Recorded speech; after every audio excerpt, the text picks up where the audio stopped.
We added a new feature for tracking drawing events. Activity Insights logs drawing events to a database for you to view at any time on the Activity Insights palette. It's recommended that the database is set to a shared location, so that all drawing activity is logged, no matter who's working on a drawing. The Activity Insights palette displays the past events for the drawing in order by date. Plotting and purging are events that are logged immediately.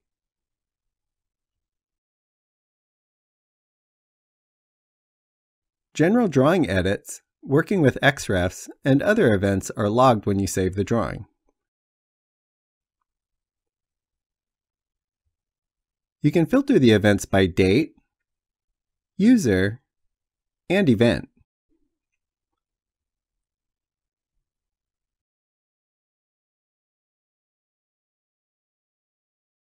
For the date filter, you can use a single date or a date range.